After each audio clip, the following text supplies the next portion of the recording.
if Chip Roy were asked to serve as chairman of the Rules Committee, would that be enough to get your vote for Mike Johnson?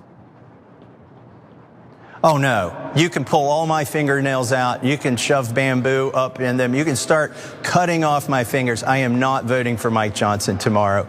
And you can take that to the bank. So you can take that to the bank. That's from last night. That is Representative Thomas Massie talking to a PlayStation 2 rendering of Matt Gaetz. And there he said that under no circumstances is he gonna vote for Mike Johnson, which, based on the math, for getting Mike Johnson reelected as speaker is theoretically bad news. Now, cruising into today, Mike Johnson did have the continued mostly support of Donald Trump. He said that Mike Johnson's a fine man of great ability who is very close to having 100% support. I think that was him hedging his bets because he wasn't sure if Mike Johnson would get elected again. And a number of Republicans, 16, had not committed to voting for Johnson. And so it didn't look good. And even most of the way through the vote, it didn't look good because he'd theoretically failed. There were 3 votes against him. He couldn't afford to lose 3 votes. And that's when I think many of you discovered that you can change your vote. What? And so 2 of them did. Representatives Norman and Self changed their no's to yeses. And so he went from losing to winning in the middle of it. I don't know how that's allowed. And so regardless, Mike Johnson will be the speaker once again. It had looked like bad news, not only for Johnson, but also for Donald Trump. If Congress once again sort of snubbed him when he made clear what he wanted, that would have been a bad sign. It still is a little bit muddled since they did vote against him, but he is going to be the speaker. So David, I want to start with you. How important is this for the Republicans, for Donald Trump? What do you make of Mike Johnson managing to slip by again? Well, I think Mike Johnson is going to regret having actually won the speakership, because just take a look at what's going to happen in the next 3 or 4 weeks. I mean, Republicans have won the battle, but they're going to lose the war. Just look at Congressman Ralph Norman. In order for him to switch his vote, he needed Mike Johnson to pledge to do something about government spending.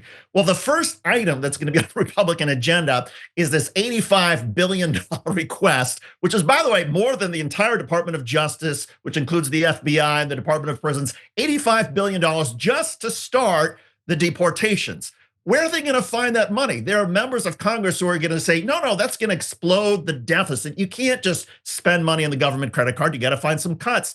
There is a mess that is headed for the Republican Party with all of this. So I think, look, Mike Johnson, Donald Trump didn't throw him on the bus, in part because Mike Johnson supported Donald Trump's assessment that there was an immigrant that must have been responsible for the mayhem and the violence in New Orleans. And Donald Trump thought, okay, this guy's showing fealty to me. I'll go ahead and whip some votes and convince some people to let him be speaker. But Mike Johnson's going to rue the day that he actually won the speakership, because he's only got trouble that's coming ahead.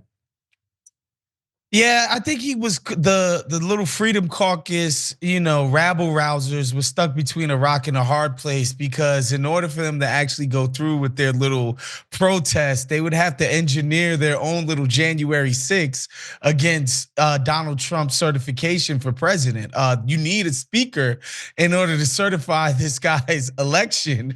And there was no chance in hell that these guys were actually going to stand in the way of that. No way, no how, because obviously the Democrats had already decided. Hakeem Jeffries went public and said, we're not helping these guys get a speaker through. Like, they're gonna have to figure it out on their own. And that another thing that the Freedom Caucus guys are gonna have to come to terms with is, like, yes, your party always runs on fiscal conservatism, tightening the belt, blah, blah, blah, blah, blah. Whenever you guys are in power, you run up the spending every single time. People don't call tax cuts to spend, but that's what it is. You're losing tax revenue when you cut taxes for the ultra wealthy. All they ever do is big government spending. And Donald Trump's first administration was no different. And this one is going to be the same. So these Freedom Caucus guys are gonna do a lot of crying and whining, and ultimately they're gonna fall in line because Donald Trump is their father.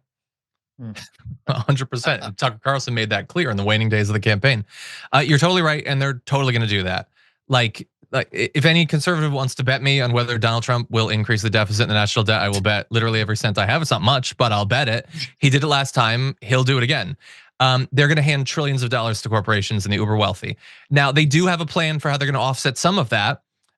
Tariffs, which means a tax on you. If you're a regular conservative, you're going to be paying more for virtually everything you buy. But that's okay. Like when you're struggling to make ends meet, I'm sure you will be consoled by the fact that Microsoft is better off or something. I guess that's what populism is, I think. Anyway, they're also going to be cutting nutritional assistance to the poor. There was something about making sure that Medicare patients can't get access to Ozempic or other medicines like that. So I guess that's balance, I suppose. In any event, our producer gave me access to an updated story about how they got those Congress people to switch their vote mid-vote to a yes for Johnson. So apparently Nancy Mace was near Norman, one of the two, and called up Trump, who was playing golf. He's not busy. He's got nothing coming up in the next few weeks, so he can go off and play golf all day or whatever. Is that how you would act if you were about to be president? Dear God. Anyway, she called him up and Trump is like, look, I'm in the middle of a golf game. He's not even fully engaged with the phone call, let alone what's going on in the country, and pressures him. And Trump seems to lean into the idea that Norman had supported Nikki Haley. So there's a little bit of like implicit threat. But anyway, Trump talked to both of them in the middle of the voting. I guess he was willing to put that much of his day into the future of Congress, and he did get them switched over to supporting Mike Johnson. It's just such a weird thing politically, and we'll end on this. I want your thoughts, guys. That like Mike Johnson has so much built up animosity from some of the more hard right people in Congress, people who many of them would say that they're the biggest supporters of a Donald Trump.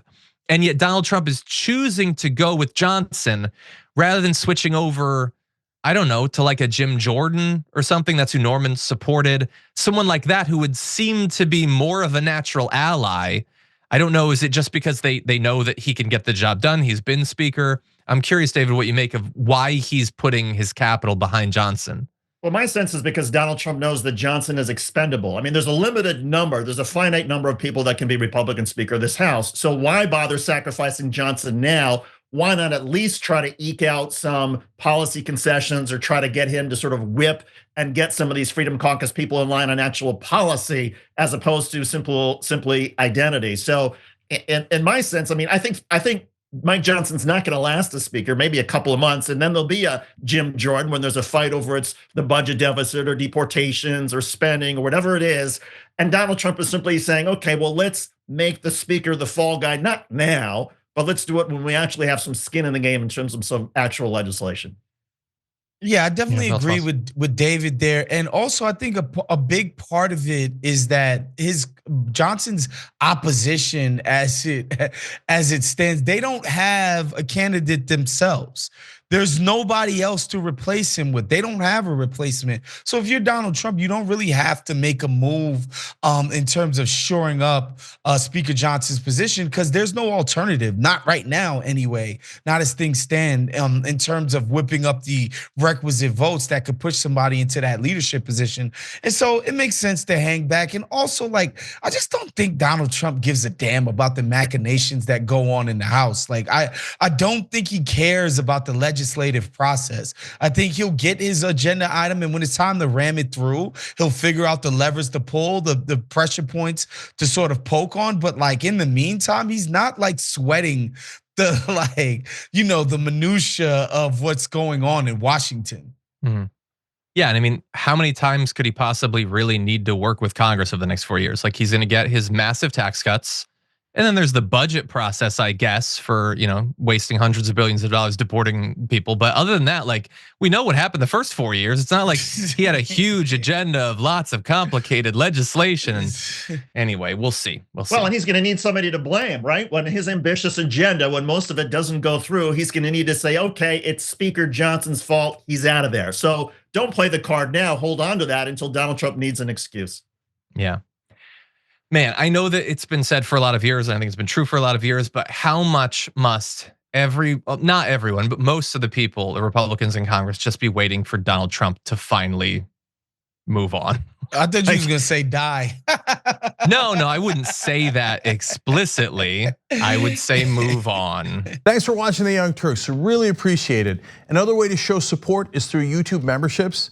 You'll get to interact with us more. There's live chat emojis, badges. You got emojis of me, Anna, John, JR. So those are super fun. But you also get playback of our exclusive member-only shows and specials right after they air. So all of that, all you gotta do is click that join button right underneath the video. Thank you.